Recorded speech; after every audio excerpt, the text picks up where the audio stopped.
चौपाल में आप सभी का स्वागत है।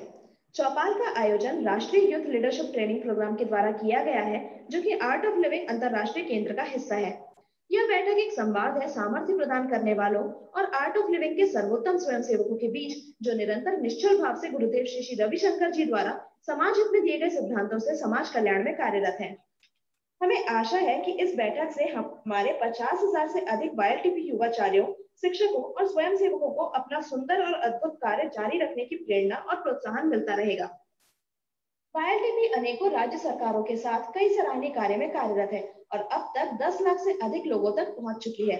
नशा मुक्ति अभियान, महिला सशक्तिकरण अभियान इत्यादि के साथ साथ राष्ट्रीय रिवर रिजुविनेशन प्रोग्राम, जिसमें 7 राज्यों से ज्यादा में 46 से अधिक नदियों को पुनर्जीवित किया गया है। 50 से अधिक ग्राम पंचायत ओडिशा में स्थापित किए गए हैं, जो कि बाकी राज्यों की प्रेरणा स्वरूप सामने आए हैं। चौपाल की परिकल्पना और आतिथ्य का श्रेय जाता है श्री भोलानाथ जेना जी को। हमारे आज के अतिथि हैं श्री सुकांत चौहान जी। आप आर्ट ऑफ लिविंग के 20 साल से ज्यादा से अंतरराष्ट्रीय पूर्णकालिक शिक्षक हैं। हिमाचल प्रदेश के बहुत ही सुंदर शहर शिमला से हैं आप, और आपने अपने क्षेत्र में कई बड़े प्रोजेक्ट शुरू किए हैं। 2005 में हिमाचल सरकार के साथ योग शिक्षा में आपकी बहुत अहम भूमिका थी, जिससे 207 विद्यालयों के 50,000 विद्यार्थियों ने लाभ प्राप्त किया। 2015-16 में आपने यांत्रिक शिक्षा निदेशालय के साथ मिलकर नशा मुक्ति जागरूकता अभियान को 10,000 से ज्यादा विद्यार्थियों तक पहुंचाया है। आप art of living panchakarma Ayurveda केंद्र के साथ कार्यरत रहकर आयुर्वेद चिकित्सकों का प्रशिक्षण कर रहे हैं। 2017 में आपने नाइजीरिया प्रवास किया और वहां कम समय में ही 10 YLTP कार्यशाला से 1200 से अधिक युवाओं।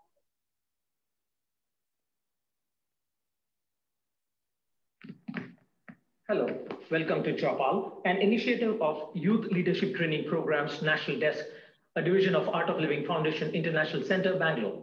Chopal brings a lively interaction of champion community leaders from Art of Living Foundation who have dedicated their lives working tirelessly and selflessly on the ground to bring about a social transformation based on the principles laid down by its founder, Sri Sri Ravi Shankar Ji. We hope these interactions encourage and inspire our 50,000 and more YLTP acharyas, teachers, and volunteers to continue on their beautiful, selfless, and blessed journey of Desh Seva. YLTP works strongly in conjunction with various state governments, having reached out to more than 10 lakhs people till date, with some of the key projects being ongoing National River Rejuvenation Program spread across more than 7 states, reviving 46 rivers, creating 50 model Gram Panchayats in the state of Odisha, and similar being replicated in other states, drug rehabilitation programs, women empowerment projects, etc. Chopal is being hosted by Sri Bholanath Jena, a senior Art of Living teacher. Today's guest is Sri Sukant Chauhan Ji. He is an international faculty at the Art of Living Foundation. He hails from the beautiful hill station town of Shimla in Himachal Pradesh and has been an Art of Living full-time teacher for more than 20 years since 1998. He has initiated mega projects in his home state. In the year 2005, in association with Government of Himachal Pradesh, he was instrumental in conducting Yog Shiksha, reaching out to more than 50,000 students in 207 schools. In 2015-16, he worked closely with Directorate of Technical Education, Himachal Pradesh, and conducted drug de-addiction awareness campaigns, reaching out to more than 10,000 students in Himachal. He works closely in coordination with Art of Living Panchakarma Ayurvedic Center in creating Ayurvedic therapists. In 2017, he moved his base to Nigeria, thereby heading YLTP Nigeria. Over 10 YLTP programs, training more than 1,500 youth. Let's hear more from him, and let's hope this encourages all our acharyas. Jai Gurudev. जय गुरुदेव। सुकांत चौहान जी और जितने भी आज हमारे Facebook live के माध्यम से जुड़े हुए हमारे युवाचार्य भाई, टीचर्स, ग्राम प्रतिनिधि प्रोजेक्ट भारत के YLTP ट्रेनर्स और भी जो भी ऑडियंस, आप सबका स्वागत है चौपाल के इस सीरीज में। अंतः परिवर्तन से बाह्य जो इनका एक्सप्रेशन है वो इनका सब्जेक्ट है। और श्री सुकांत चौहान जी के बारे में हमने जैसे सुना आज एक छोटी सी ऑडियो क्लिप के माध्यम से, हम बहुत लकी हैं कि सुकांत भैया काफी बिजी रहने के बावजूद आज हमें समय दे रहे हैं चौपाल के सीरीज में अपनी वाईटीपी की यात्रा को आगे बढ़ाने के लिए। तो फिर से मैं श्री सुकांत चौहान भैया का स्वागत करना चाहूंगा चौपाल सीरीज में। जय गुरुदेव भैया। Thank you. जय गुरुदेव। जय गुरुदेव। जय गुरुदेव। तो सबसे पहले इस कार्यक्रम को आगे बढ़ाते हुए हम सुकांत भैया से जानना चाहेंगे कि सुकांत भैया का वाईटीपी का यात्रा कब से शुरू हुआ और कहां से शुरू हुआ, किस तरह से शुरू हुआ? सुशांत भैया। वाईटीपी की जो यात्रा है वो 1999 में बेंगलोर से शुरू हुई। बेंगलोर में जो 2 महीने का ट्रेनिंग हुआ था तो उसमें हम हिमाचल से 6 लोग गए थे और पूरे भारत से और नेपाल से लगभग 400 के आसपास युवाओं ने जिसमें भाग लिया। तो वहीं से यात्रा शुरू हुई और आज यहाँ तक पहुंची है। थोड़ा अपना यादगार पल बताएंगे। आपने चूंकि 99 में पहला वाईटीपी आर्ट ऑफ लिविंग का पूरे भारत का पहला वाईटीपी वहां हुआ, तो थोड़ा यादगार, वो कितने दिन का ट्रेनिंग था और क्या क्या सीखे आप, कौन ट्रेनिंग दे रहे थे?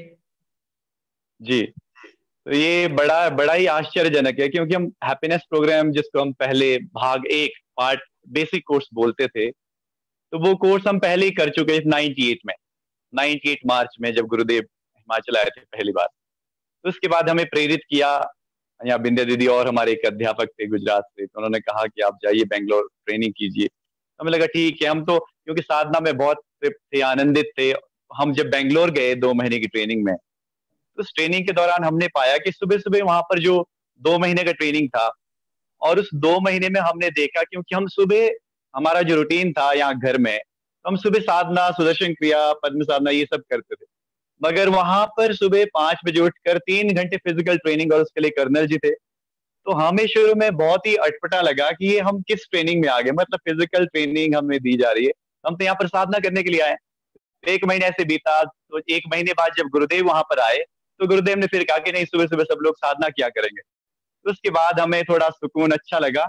और इस ट्रेनिंग में विनोद मेनन जी थे, ऋषि जी थे, तनुजा माँ थे और काफी सारे सीनियर टीचर्स थे जिनके साथ हमें रूबरू होने का मौका मिला। और इस ट्रेनिंग में जो जो चीजें हमने सीखी है, और बाद में जब हम लोग फील्ड में गए, जब हम लोगों ने अपना कार्य शुरू किया, उसके बाद नवचेतना शिविर लेना शुरू किया, तो जो बातें हमने वहां पर सीखी थी, जो प्रशिक्षण हमें उस 2 महीने के अंतराल में दिया गया, वो सभी प्रशिक्षण, जो भी बातें, जो भी हमने वहां पर प्रोग्राम्स किए अलग अलग तरह के 2 महीनों के अंतराल में, वो सभी हमारे काम आए बाद में। वो हमें काफी सपोर्ट किए, क्योंकि उस वक्त लगता था बहुत डिफिकल्ट है ट्रेनिंग, कई बार मन करता ट्रेनिंग छोड़कर जाएं, मगर फिर भी हम अपने कमिटमेंट था कि हमने कंप्लीट करना है। हम ट्रेनिंग कंप्लीट किया और कंप्लीट करने के बाद फिर जब वापस आए तो उस ट्रेनिंग का जो महत्व तब पता चला कि उस ट्रेनिंग में हमारा कितना व्यक्तित्व का विकास हुआ है, कितने हम फिजिकली, मेंटली, इमोशनली और स्पिरिचुअली एलिवेट हुए हैं। तो वो फील्ड में जाकर उसका असर हुआ, तो हम तब बाद में हमें बहुत अच्छा लगा ये सब। अच्छा सुकांत भैया, उस ट्रेनिंग में अपना विकास के साथ देश के विकास के ऊपर भी कुछ चर्चा रही, कुछ योजना बनी? हाँ बिल्कुल बिल्कुल। उस दौरान जो और भी कई सारे गेस्ट लेक्चर्स, कई सारी अलग अलग तरह की हमें वहां पर ट्रेनिंग दी गई।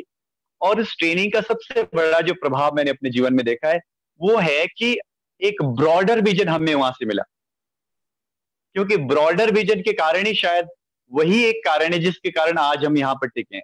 और गुरुदेव का प्रेम तो है ही, उसके कारण है ही, मगर साथ में जो दृष्टि बदली है वो वाईटीपी करने के बाद ही हमारी सोच में परिवर्तन हुआ है। तो मुझे लगता है ये सबसे बड़ी चीज है, क्योंकि सोच बड़ी होगी तो ही हम समाज में कुछ इम्पैक्ट डाल पाएंगे। पहले हम अपना अपना जैसे कहा व्यक्ति विकास केंद्र, पहले अपने व्यक्तित्व में जब निखार आता है, अपने में वो क्वालिटी, जो जो चीजें हम समाज में लाना चाहते हैं, पहले आपके व्यक्तित्व में होना आवश्यक है। एक बार आपके व्यक्तित्व में वो चीजें आती है तो फिर वही चीजें सोसाइटी में रिफ्लेक्ट करती है, और वही चीजें आप बाहर भी, क्योंकि आंतरिक परिवर्तन तो फिर बाहर तो अभिव्यक्त होगा ही, उसमें कोई दो राय है ही नहीं। और वही फिर हमने वहां पर नवचेतना शिविर का प्रशिक्षण हमें दिया, तो वापिस आकर हम लोग लगातार 4-5 साल तक लगभग 200 से 250 नवचेतना शिविर कंडक्ट किए, पूरे निरंतर हर सप्ताह लगभग हम प्रोग्राम टीच करते थे गांव गांव जाकर।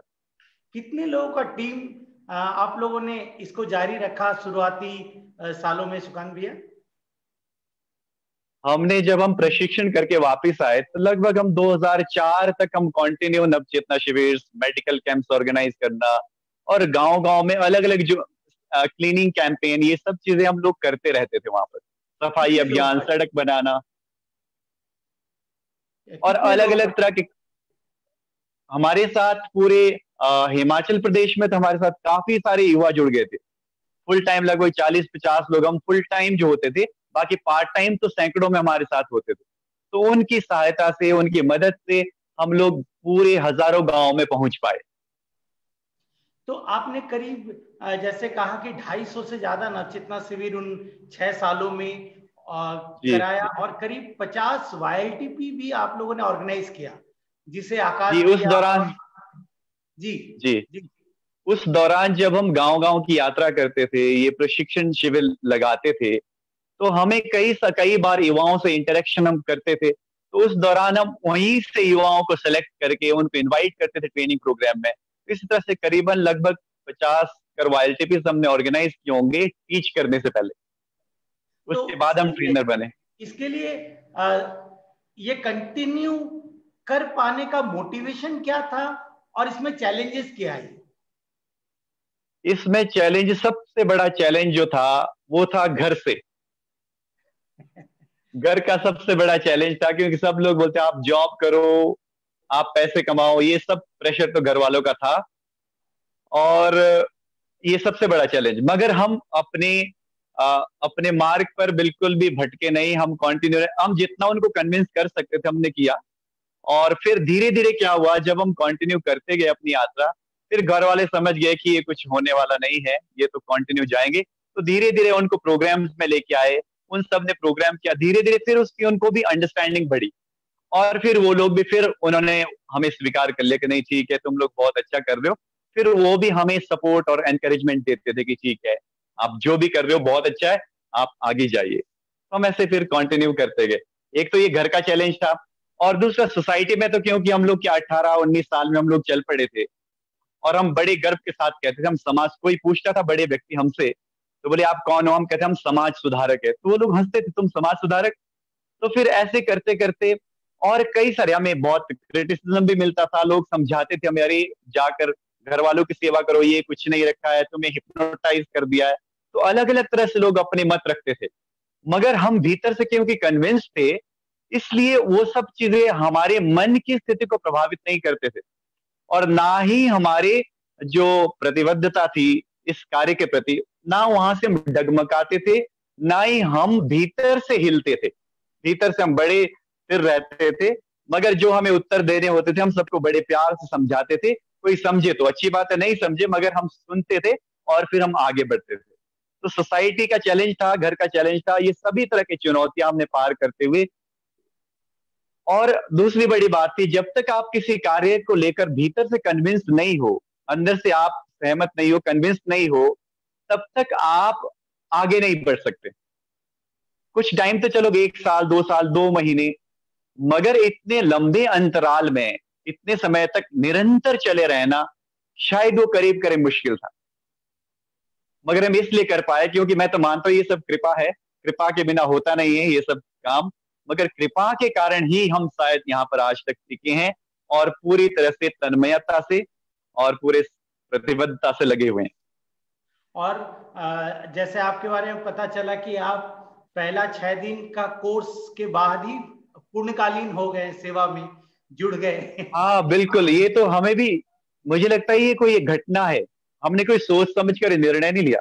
जब मैंने फर्स्ट टाइम हैप्पीनेस प्रोग्राम किया, लास्ट से वहां पर बोलते हैं अपना फीडबैक फॉर्म भरो, फीडबैक फॉर्म हमने भरा और सबमिट कर दिया। अब हमें याद भी नहीं है। फिर उसके बाद कई 5 साल के बाद कोई अध्यापक लेके आए कि आज आपको हम सरप्राइज देते हैं।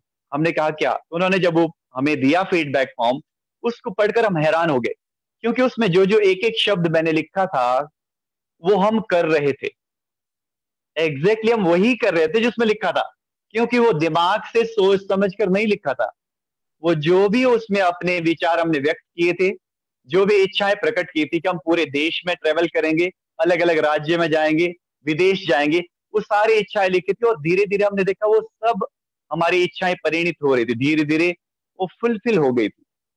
तो मुझे बड़ी हैरानी हुई ये कैसे पॉसिबल हुआ, मगर धीरे धीरे फिर पता चला कि इसका इस इच्छाओं की पूर्ति के पीछे क्या राज है। तो गुरुदेव की नॉलेज शीट में वो हमें उसका फिर रिवील हुआ पढ़ने से। आप शुरू से ही हिमाचल प्रदेश में आपने ये मुहिम शुरू किया? जी, शिमला में 98 में हमने फर्स्ट प्रोग्राम 26 मार्च को गुरुदेव शिमला आए थे, फर्स्ट विजिट था उनका, और 28 मार्च से पहला हैप्पीनेस ऑफिशियली यहाँ पर प्रारंभ हुआ और जिसमें हम लोगों ने भाग लिया। तो फर्स्ट प्रोग्राम था जिसमें हमने YLTP का जो कार्य है वो आपने हिमाचल में ही ये जो 250 नवचेतना शिविर और YLTP वो हिमाचल में ही किया आपने? ये हमने पूरा हिमाचल में ही किया और हिमाचल से बाहर हमने पंजाब हरियाणा में भी YLTP ऑर्गेनाइज करने के लिए हम लोग फर्स्ट YLTP हमने पंजाब और हरियाणा का मनसा देवी मंदिर में ऑर्गेनाइज किया 2001 में, जिसमें लगभग 100 युवाओं ने भाग लिया था। जी, और गुरुदेव का विजिट भी हुआ कुल्लू में, गांव में आप लोग का ये YLTP का कार्य को लेते हुए? जी, गुरुदेव का विजिट हुआ था, वो हमने पूरी टीम 40-50 YLTP की टीम ने ऑर्गेनाइज किया और काफी सारे यहाँ चैप्टर के लोग और भी थे, सभी लोगों ने मिलकर, मगर 2-2.5 महीने हम लगातार वहां पर लोगों से मिलते रहे, नवचेतना शिविर कंडक्ट करते, तो पूरे हमारे पास 50-60 युवाओं की टीम होती थी। और फिर हमने गांव में भी ऑर्गेनाइज हुआ, अपने योगेंद्र जी उसका इंचार्ज थे वहां पर, वो उन्होंने उसका चार्ज लिया उनके साथ पूरी टीम, और दूसरा जो प्राणायाम ध्यान शिविर था कुल्लू में, उसका इंचार्ज हम थे। मैंने पूरे गांव से लोगों को जोड़ना, लेकर आना, इनवाइट करना, नवचेतना शिविर करना, ये सभी तरह के कार्यक्रम हम लोग करते थे उस दौरान। और फिर हिमाचल जब गुरुजी 2011 में आए थे, तो हिमाचल में नॉर्थ इंडिया का सबसे बड़ा YLTP हुआ था 200-250 लोगों का, जिसमें गुरुदेव 1 घंटे रहे थे। अच्छा, जी, बड़े लकी रहे होंगे पार्टिसिपेंट्स, गुरुदेव ने 1 घंटा दिया। बहुत ही लकी, पहली बार गुरुदेव के दर्शन हुए और 1 घंटे सबके साथ समय बिताया, तो ये बहुत ही अपने आप में विलक्षण था। हिमाचल प्रदेश में आप लोगों ने टेक्निकल एजुकेशन डायरेक्टर से डायरेक्शन लेते हुए उस डिपार्टमेंट के साथ मिलकर काफी ITI इंस्टीट्यूट्स में ट्रेनिंग करवाया YLTP का, उसके बारे में जरा बताइए। ये देश में हिमाचल में एक यूनिक एक मुहिम चला। मुझे तो लगता है ये भी कंप्लीट ग्रेस है, क्योंकि एक मीटिंग में हमने अपने ऑनरेबल जो एक्स हमारे टेक्निकल एजुकेशन के मिनिस्टर थे, उनको हमने इनवाइट किया प्रोग्राम में, और प्रोग्राम में जब उन्होंने सबके अनुभव सुने, सब देखा, उनमें क्या क्या परिवर्तन आया है, तब हमने उनको रिक्वेस्ट किया कि अगर आप चाहो तो आप तो पूरे स्टेट के मंत्री है, आप चाहो तो पूरे प्रदेश में हजारों युवाओं के जीवन में इस तरह का परिवर्तन ला सकते हैं। तो उन्होंने जब खुद अनुभव साक्षात्कार किया इस कार्यक्रम का और लोगों के जीवन में परिवर्तन देखा, तो वो हमसे रूबरू हुए, उनसे हमने मीटिंग्स करी और उनको प्रपोजल सबमिट किए, और लगभग 4-5 महीने के अंदर ये अप्रूव भी हो गया। और फिर हमने लगातार फिर पूरी लगभग 30 हमारे YLTP टीचर्स इसमें इन्वॉल्व थे, और उन 30 टीचर्स ने इतने डेडिकेशन से काम किया, इतनी मेहनत से काम किया, लगभग हमने 10,000 युवाओं तक हम लोग पहुंचे। और हमने drug de addiction awareness campaigns भी किए, जिसके माध्यम से हम लोग स्किट्स करते थे, स्लोगन राइटिंग करते थे, रैलीज करते थे, ये सब तरह के अलग अलग कार्यक्रम उसकी अवेयरनेस के लिए हम करते थे। और काफी सारे युवा तो ऐसे थे जो नशे में जाने वाले थे, मगर कहते थे कि अब हम इस दिशा में कभी जाएंगे नहीं, क्योंकि ट्रेनिंग कर लिया। इस ट्रेनिंग का बहुत पॉजिटिव इम्पैक्ट रहा और बहुत अच्छा फीडबैक हमें डायरेक्टरेट से सपोर्ट, गवर्नमेंट से सपोर्ट मिला। अब हम इसको नेक्स्ट लेवल पर चला गया ये प्रोजेक्ट, अभी भी कंटिन्यू कर रहे हैं हम। जैसे कि जानकारी मिली कि गवर्नमेंट इस बार अपने फंडिंग से हिमाचल में ये कार्यक्रम को आगे बढ़ाना चाहती है। जी, पूरा उनके आदेश जा चुके हैं सभी इंस्टीट्यूट्स को कि आप ये प्रोग्राम कंडक्ट करवाइए, और वो पूरा फाइनेंशियली भी सपोर्ट करेंगे, क्योंकि उन्होंने इसकी यूटिलिटी और इसके जो लाभ है, स्टूडेंट्स को बेनिफिट है, टीचर्स, प्रिंसिपल के सबके जो फीडबैक गए हैं, उसके बेसिस पर उनको लगा कि ये कार्यक्रम बहुत आवश्यक है। क्योंकि हार्ड स्किल का ट्रेनिंग तो वो लोग देते ही हैं, मगर जो सॉफ्ट स्किल का ट्रेनिंग है, जिसमें व्यक्ति अपना स्वास्थ्य कैसे रखना है, एडिक्शन में कैसे नहीं जाना है, इमोशनली टर्मोइल होता है तो कैसे अपने आप को हैंडल करना है, नहीं? तो ये तमाम तरह की चीजें आती है, और युवाओं में कैसे अपने लक्ष्य के प्रति टिके रहना है, कमिटमेंट के साथ आगे चलना है। तो ये सब तरह की चीजें, वाइल्ड से वैल्यूज जो इनकलकेट होती है, ये ये मिलना बहुत मुश्किल है। और यही परिवर्तन सरकार ने भी देखा है, उनके प्रतिनिधियों ने देखा है, तो फिर उसके बेसिस पर ये सब चीजें आगे बढ़ी है। तो सुकांत भैया, आपका कहना है कि अगर हम कोई अच्छा ट्रेनिंग ले रहे हो, चल रहा हो, उसमें जरूर हम किसी सरकारी अधिकारी को, कोई मंत्री अगर अवेलेबल हो, कोई राजनेता को अपने वाईएलटीपी ट्रेनिंग के लास्ट डे या बीच में उनको इनवाइट करना चाहिए एज ए गेस्ट। मैं तो बोलता हूँ बिल्कुल हमेशा ही करना चाहिए। क्यों? अगर उनको वो साक्षात्कार उनका होगा, पार्टिसिपेंट से रूबरू होंगे, तो उनको ये, क्योंकि देखो जब तक आप पार्टिसिपेंट से मिले नहीं, जब को आपको उस प्रोग्राम से क्या होता है, क्या प्रभाव होता है पार्टिसिपेंट्स के जीवन में, जब तक ये मालूम नहीं पड़ेगा तब तक उनको लगेगा नहीं ठीक है, ट्रेनिंग तो कई तरह की होती है, मगर जो आईएलटीपी ट्रेनिंग है वो एक बड़ा ही विलक्षण है, शायद विश्व में ऐसा कोई ट्रेनिंग प्रोग्राम हो। मैं तो ये बोलता हूँ, उसका रिजल्ट हम है, और कितने सारे जिनसे आप रूबरू करवा रहे हैं रोज यहाँ पे, है ना, तो वो कितने सारे ऐसे हजारों युवाचार्य हमारे हैं, टीचर्स हैं, जिनके लाइफ में इतना परिवर्तन आया, जो इतने 40,000 गांव तक पहुंच गए हैं और निरंतर दिन रात काम कर रहे हैं। तो ऐसा मुझे लगता है, क्योंकि वो सोसाइटी को रिप्रेजेंट करते हैं, तो उनको अलग क्यों रखें, उनको भी इसमें सहयोग देना चाहिए, क्योंकि उनका उद्देश्य समाज के डेवलपमेंट, और हमारा भी उद्देश्य वही है। तो जब दोनों साथ मिलेंगे, उनके पास पावर है, हमारे पास स्किल्स है, हमारे पास मैन पावर है, हमारे पास डायरेक्शन है, तो वो जब दोनों इकट्ठा मिल जाते हैं, तो स्पिरिचुअल पावर और जो सोसाइटी के, जैसे गुरुदेव हमेशा कहते हैं कि जो लोग सोसाइटी की रिस्पॉन्सिबिलिटी लेते हैं उनको आध्यात्मिकता से जुड़ना चाहिए, जितने भी आजकल के पॉलिटिकल लीडर्स हैं, और जो ऑलरेडी इससे जुड़े आध्यात्मिकता से, उनको सोशल रिस्पॉन्सिबिलिटी लेनी चाहिए। तो जब ये दोनों के इकट्ठा मिलते हैं तो सोसाइटी में परिवर्तन तो अब हो ही सकता है, क्यों नहीं होगा, ऑफ कोर्स हो सकता है। सही। अच्छा भैया, आप लोगों ने जो ट्रेनिंग करवाया उसका कोई डॉक्यूमेंटेशन बना है? हाँ, उसके कुछ हमने वीडियोस, हमारे प्रिंसिपल्स के टेस्टिमोनियल्स, डायरेक्टर के टेस्टिमोनियल, वो सब चीजें हमारे पास हैं, वो सब चीजें तो बनी है। जैसे आगे का आदेश भी मिला है कराने का ट्रेनिंग, चूंकि कोरोना है तो हो नहीं पाया, और पुराना जो भी डॉक्यूमेंटेशन या टेस्टिमोनियल्स है, ये अगर बिल्कुल बेंगलोर आश्रम के साथ शेयर करें आप, और कर्मयोग आर्ट ऑफ लिविंग जो बेंगलोर आश्रम अगर वाईटीपी नेशनल सेल बाकी स्टेट के साथ साझा करे, और आपका और योगेंद्र भैया का मदद ले, तो हम सभी स्टेट में इसको शुरू कर सकते हैं। जी बिल्कुल कर सकते हैं, बिल्कुल स्टार्ट कर सकते हैं, और हर एक स्टेट में ये रेप्लिकेट हो सकता है, क्योंकि इसके रिजल्ट्स हमने यहाँ पर देखे हैं।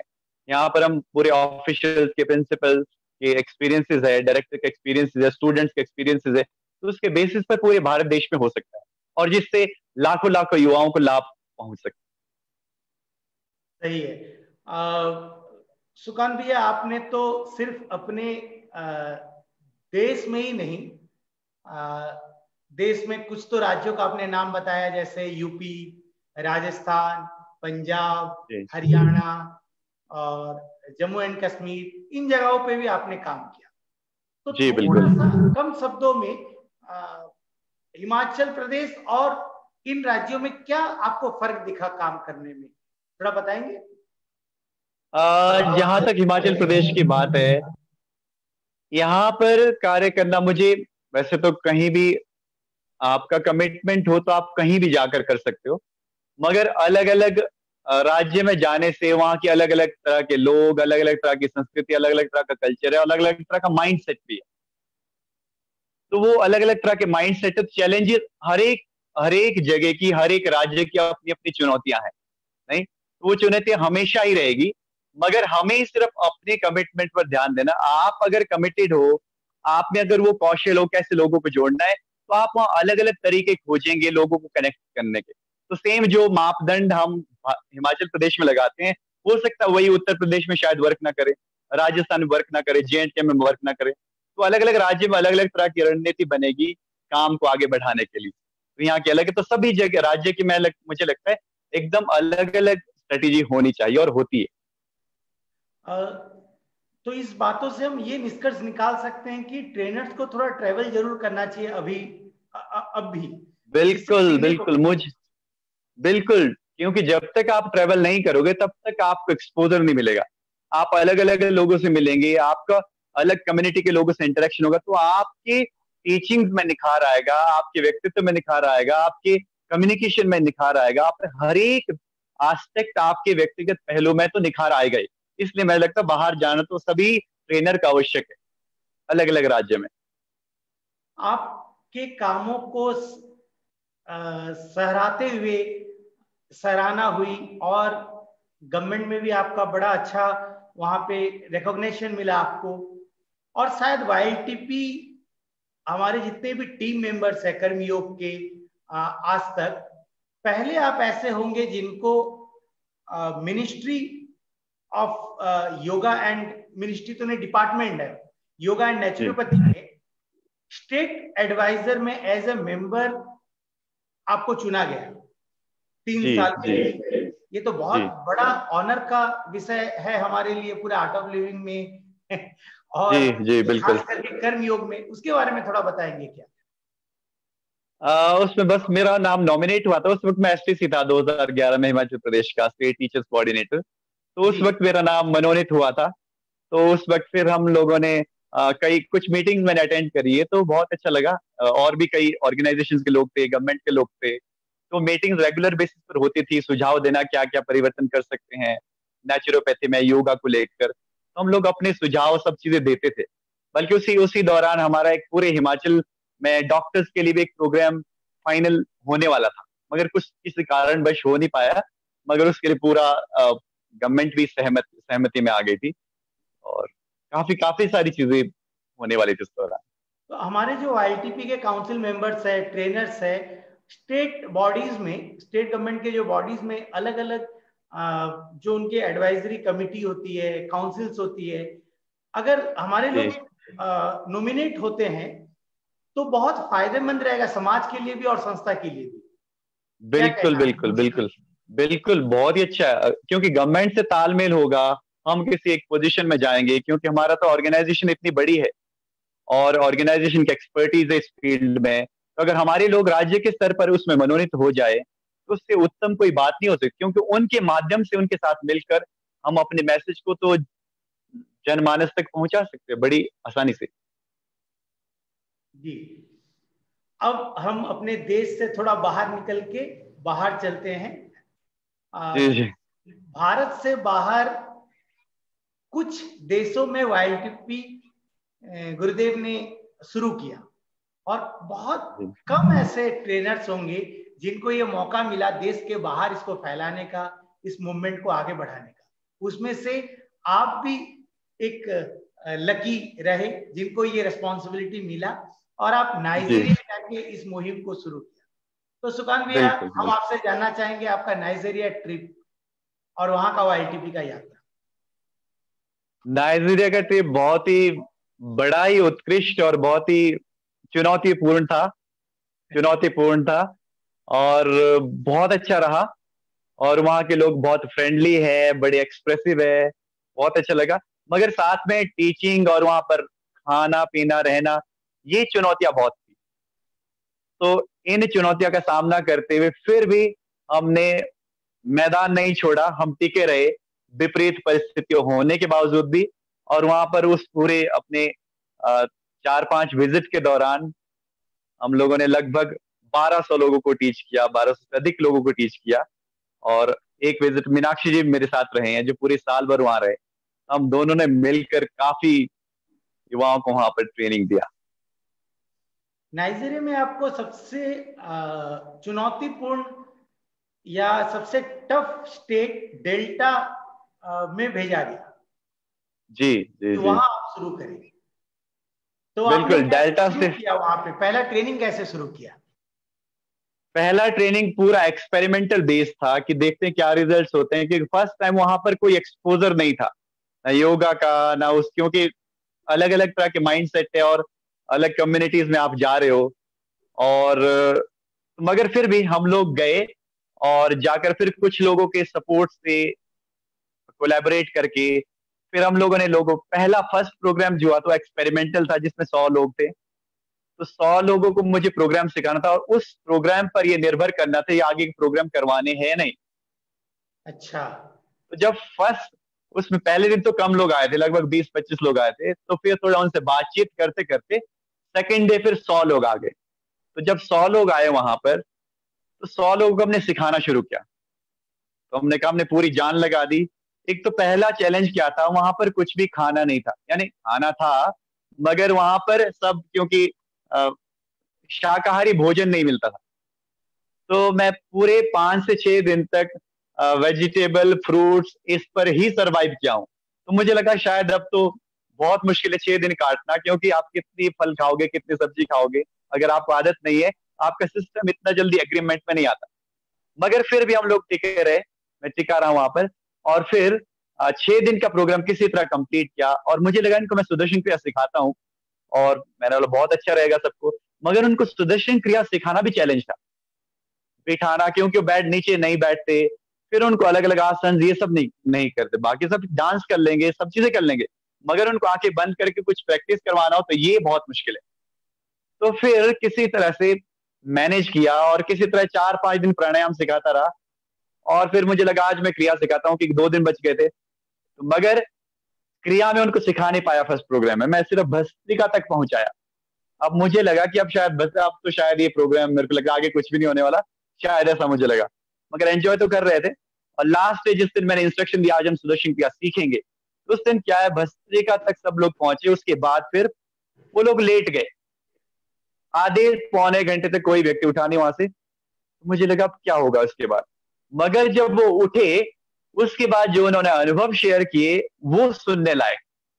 उन्होंने कहा इतने सालों का माइग्रेन गायब हो गया, इतना स्ट्रेस था वो गायब हो गया, फिजिकल हेल्थ ठीक हो गई, स्ट्रेस फ्री हो गए। और पहली बार ऐसी चीज अनुभव की है कि सांस में इतनी पावर हो सकती है, ये हमें अंदाजा नहीं था ऐसा। भारत में इतनी सुंदर चीजें, तो वो ग्रेटफुल हो रहे थे कि हम we are grateful to India, कि आपने इतनी सुंदर चीजें आपके देश में है और हमें तो इसकी आवश्यकता है। तो क्यों आप सिर्फ हमें ही करवा रहे हो, हमारी पूरी कम्युनिटी को क्यों नहीं करवाते आप ये कोर्स। तो फिर उसके फीडबैक के बेसिस पर 4 अलग अलग लोकेशंस में 400 युवाओं के प्रोग्राम ऑर्गेनाइज हुए। और उसी पर निर्भर अगर मैं छोड़कर जाता तो शायद ये नहीं होता। तो मैंने भी ठान ली कुछ भी हो जाए, प्राण निकल जाए, मगर यहाँ से छोड़कर नहीं जाएंगे, नहीं। तो फिर उसके बाद फिर वाईएलटीपी की मुहिम चल पड़ी। फिर ये फर्स्ट हमने 5 ही वाईएलटीपीज हुए फर्स्ट दौर में। फिर सेकंड टाइम फिर मैं और मीनाक्षी जी गए, फिर हम लोगों ने 500-600 को और सिखाया। ऐसे करते करते हमने पूरे 5-6 स्टेट्स में ट्रेवल किया, और लगभग लगभग 1200 से अधिक लोगों को हमने वहां पर युवाओं को ट्रेन किया। सुकांत भैया, नाइजीरिया जैसे जगहों में या डेल्टा में जैसे कि डिस्कस हो रहा था कि वहाँ बहुत सारी एनजीओ काम करती है, और वो कुछ ना कुछ प्रलोभन देकर, खाना, पैसा, ट्रैवलिंग, ये देकर ट्रेनिंग कराती है। और हमको तो हमारा तो है ही नहीं धर्म देने का, तो वहां पे कैसे आप सक्सेस? ये बड़ा आश्चर्यचकित, ये तो बड़ा ही स्तब्ध कर देने वाला फैक्ट था कि जब हमने ये प्रोग्राम आयोजित किया, वहां के जो हमारे साथ 3-4 युवा उन्होंने दिए थे कि आप इनके साथ करो, तो वो लोग मुकर के बिल्कुल। उन्होंने कहा आपके प्रोग्राम में कोई व्यक्ति नहीं आएगा, और आप जब तक उनको खाना नहीं दोगे, ट्रैवलिंग आना जाना नहीं दोगे, तब तक नहीं आएगा। तो वो लड़ पड़े, वो बोले आप कुछ दो खाने के लिए, कुछ दो, पूरे जिद करने लगे। तो हमने कहा कि ठीक है आप रहने दो, हम खुद जाते।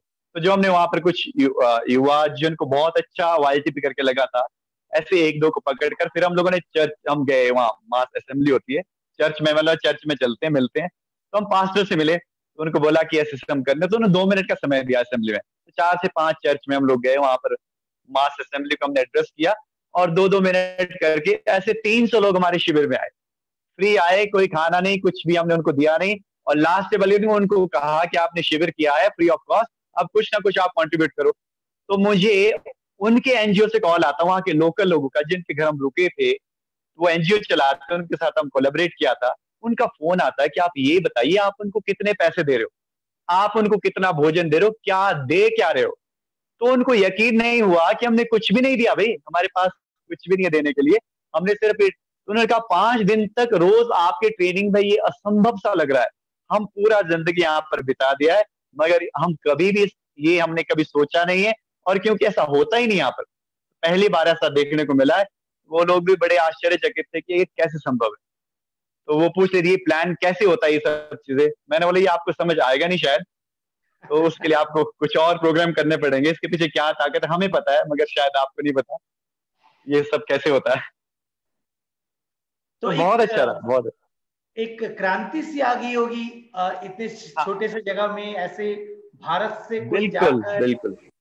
लीडरशिप ट्रेनिंग दे रहा है, तो काफी एक चहल पहल हो गई हुई वहां पर, एक क्रांति सी नहीं, आ गई। पूरे पूरे पूरे क्षेत्र में बड़ी क्रांति थी। और वो लोग तो बहुत एक्साइटेड थे। जब हम सेकंड टाइम भी गए तो वो लोग इंतजार कर रहे थे आप यहाँ पर आए। काफी हमें वहां पर अच्छे अच्छे और लोग मिलने आए जो हमें ग्रीट करते थे कि आप जो काम कर रहे हो आने वाले टाइम में आपके यहाँ पर मूर्ति लगेगी आने वाले समय में। बोलते आपका नाम तो इतिहास में जाएगा, जो काम आप कर रहे हो ये बहुत ही अद्भुत है और इसकी हमें बहुत सख्त आवश्यकता है। और तो आप ये प्लीज कंटिन्यू कीजिए। तो बहुत अच्छा सपोर्ट भी मिला और बहुत अच्छे एक्सपीरियंसेस है। Overall it was a wonderful experience. गुरुदेव का क्या उद्देश्य रहा नाइजीरिया में वाईटीपी शुरू करने का, सुकान भैया? क्योंकि मुझे लगता है वाईटीपी की वहां सबसे ज्यादा सख्त आवश्यकता है। एक तो वहां पर लोगों कैसे हम सेल्फ, क्योंकि देखो सोसाइटी का एक तो पहले सबसे बड़ी चीज क्या, माइंड सेट चेंज करना। सिर्फ लेने की अगर प्रवृत्ति हो, कहीं भी जाओ आज तो क्या सोसाइटी में सब लोग सोचते हैं मुझे क्या चाहिए, मुझे क्या मिलेगा, मुझे क्या मिलेगा। मगर जब तक हम इस एटीट्यूड को छोड़कर ये नहीं समझते कि हम क्या कंट्रीब्यूट कर सकते हैं, जिस प्लेस से हम बिलोंग करते हैं, जहां से हम आते हैं, उसके प्रति हमारा स्वधर्म क्या है, जब तक ये हमें समझ नहीं आता तब तक शायद हम सोसाइटी को कंट्रीब्यूट करने के पॉइंट ऑफ स्पेस से नहीं आते हैं। तब तक हम लोग ये माइंडसेट पहले चेंज करना है। इसलिए कहते हैं अंदर से जब तक परिवर्तन नहीं हुआ तब तक बाहर परिवर्तन करने की चेष्टा तो मुझे लगता है निरर्थक है। ऐसा गवर्नमेंट भी करती है, स्ट्रक्चर्स बनाती है, रोड्स बनाती है, मगर रोड्स बनाना, कंक्रीट की चीजें बनाना शायद डेवलपमेंट नहीं है। डेवलपमेंट कहां से? माइंडसेट से। एक बार माइंडसेट में परिवर्तन हुआ तो फिर वही माइंडसेट तो ये बाकी चीजें क्रिएट कर सकता है, बाकी सब चीजें आ सकती है। मगर ये माइंडसेट, ये सोच में परिवर्तन कहां से आए? और ये आ सकता है आपके भीतर से ही। तो हम उनको सिर्फ अंदर की ओर ले जाते हैं और परिवर्तन खुद होता है। सही बात है। तो गुरुदेव आप जब वहां से लौट के आए सक्सेसफुली ट्रेनिंग करके, गुरुदेव का रिएक्शन कैसे रहा? गुरुदेव ने, जब मैं वापस आया फर्स्ट विजिट में, तो मैंने पिक्चर्स डाल दी, गुरुजी को ट्विटर पे टैग की, और टैग करने के बाद दूसरे दिन जब यहाँ पर पहुंचा तो गुरुजी ने ट्वीट किया उसको, तो बहुत अच्छा लगा। सेकंड विजिट में भी ऐसे ही हुआ।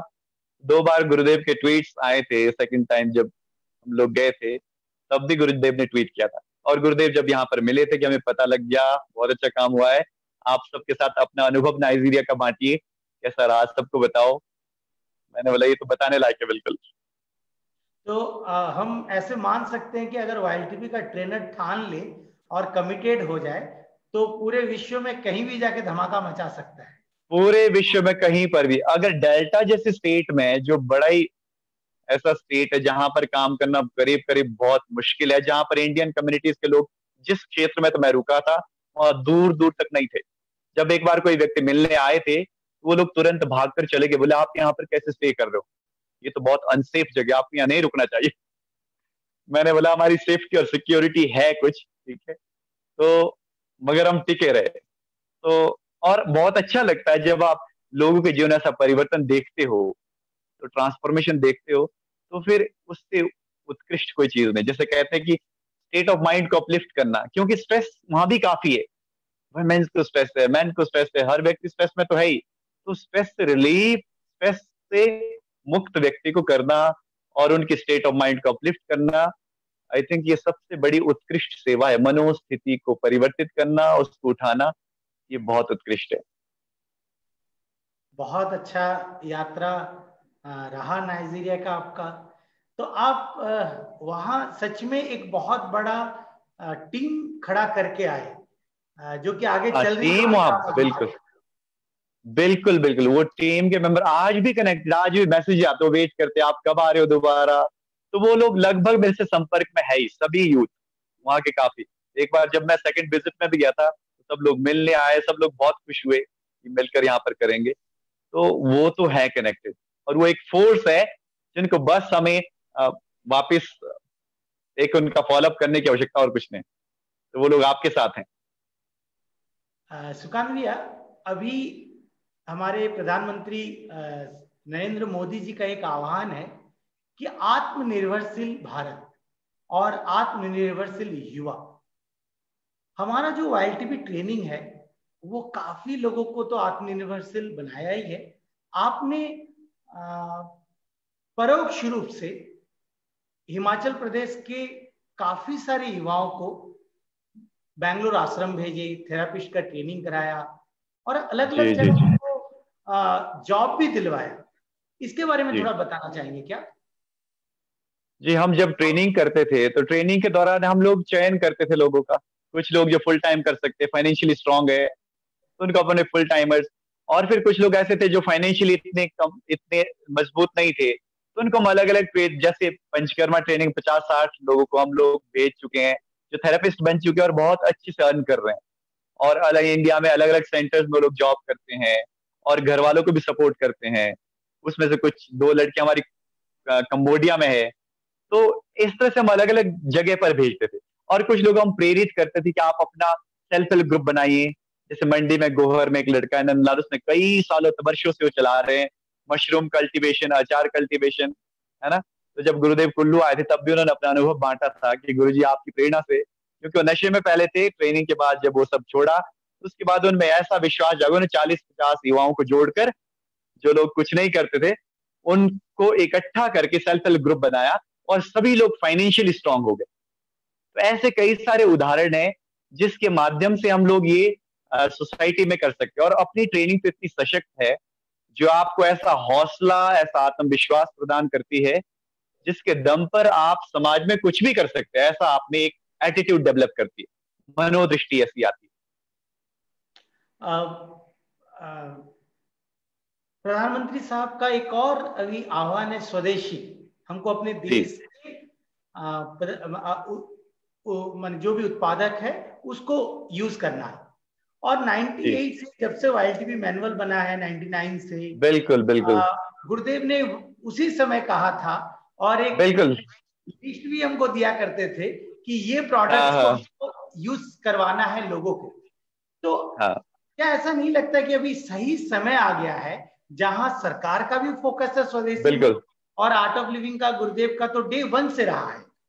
और श्री श्री तत्वा कहीं ना कहीं उस समय हमारे पास प्रोडक्ट नहीं थे, पर आज हम इतने लकी हैं, दुनिया का बेस्ट प्रोडक्ट्स हमारे पास है, हमारे देश में बन रहा है, देश का फोकस है, सरकार का फोकस है।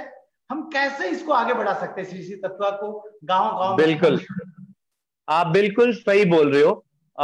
जब हमने 99 में ट्रेनिंग किया था तो गुरुदेव बोलते थे स्वदेशी प्रोडक्ट यूज करो, तो हमें लगता था स्वदेशी प्रोडक्ट कौन, मतलब क्या हमारे पास विकल्प क्या है। तो हम बोलते तो थे मगर फिर भी हमारे पास कोई, लोग पूछते विकल्प क्या है इसका, तो कई चीजों का हमारे पास विकल्प नहीं होते थे। मगर फिर भी हम लोग अपने कॉन्टिन्यूस जन जागृति अभियान के माध्यम से हम लोग ये सब चीजें बोलते थे स्वदेशी के बारे में। मगर आज जैसे आपने कहा, तो आज मुझे लगा कि गुरुजी का जो सपना तो आज साकार हो रहा है, ऐसा मुझे लग रहा है। आज 99 में जो गुरुजी ने कहा था हमको, आज हमारे प्रधानमंत्री वही चीज बोल रहे हैं। और आज सुनकर बड़ा अच्छा लग रहा है कि जो सपना पिछले 99 से हम लोगों ने सुना है, जिसको हम गांव-गांव में जाकर बताते हैं, उसको करने का प्रयत्न हमारे लाखों युवाचार्य, हजारों युवाचार्य कर रहे हैं और हमारे हजारों टीचर्स उस काम में लगे हैं। आज वही चरितार्थ एक ऐसे शीर्ष स्तर से हो रहा है। तो मैं समझता हूँ ये बहुत, और गुरुदेव ने भी कहा है कि जो ये कोविड-19 है, इसके बाद पूरे देश में एंटरप्रेन्योरशिप की ओर पूरा भारत दौड़ेगा, नहीं? तो अब ये बड़ा राइट समय है कि हम लोग एंटरप्रेन्योरशिप की ट्रेनिंग उस दिशा में युवाओं को चैनलाइज करें। और मुझे लगता है ट्रेनिंग एक ऐसा सशक्त माध्यम है जिससे हम काफी सारे युवाओं को जोड़कर उनको अलग अलग दिशा में उनके स्किल्स के मुताबिक और जो जो हमारे पास उपलब्ध है उस क्षेत्र की नीड्स को देखते हुए और वहां पर जो उपलब्ध संसाधन है उनको देखते हुए हम लोग उस दिशा में युवाओं को प्रेरित कर सकते हैं। तो अभी सही समय आ गया कि हम अपने जितने भी पुराने युवाचार्यों को फिर से थोड़ा उनको इकट्ठा करके श्री श्री तत्व के साथ जोड़ना। हाँ, श्री श्री तत्व तो एक बहुत बहुत उत्कृष्ट अपना एक बहुत अच्छा विकल्प है। वो तो हमारे पास विकल्प है ही, तो उसको बिल्कुल वाईएलटीपी के माध्यम से श्री श्री तत्व का जो है हम पूरे भारत देश में कहते हैं योग से उद्योग की ओर, तो योग भी करो साथ में, ध्यान भी करो, मगर साथ में उद्यम में ही बनो और उद्योग भी करो। तो ये तो है ही अपना। तो इस तरह से हम लोग जरूर कर सकते हैं और बहुत अच्छा, और हम चाहेंगे सभी युवाचार्य जो भी हमें सुन रहे हो इस वक्त इस श्री श्री तत्व के साथ कनेक्ट हो जाएं और गांव गांव में इसको फैलाएं, अपनी ट्रेनिंग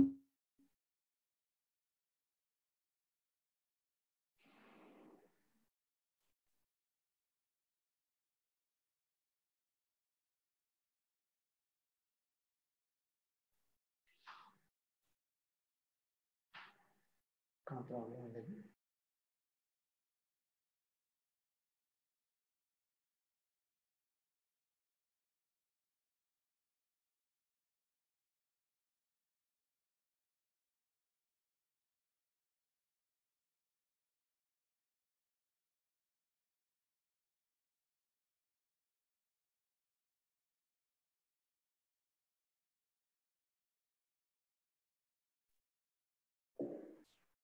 से कट्टी गली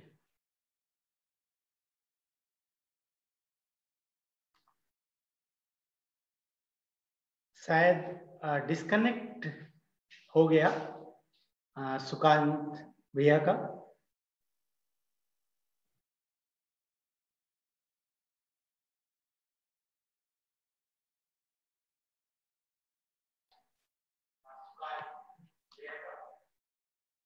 चलिए आज करीब करीब ये शो एंड की तरफ ही था।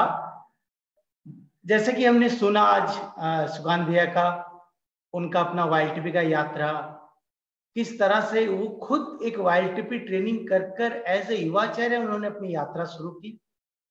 हिमाचल में 6-7 साल उन्होंने इस यात्रा को आगे बढ़ाया।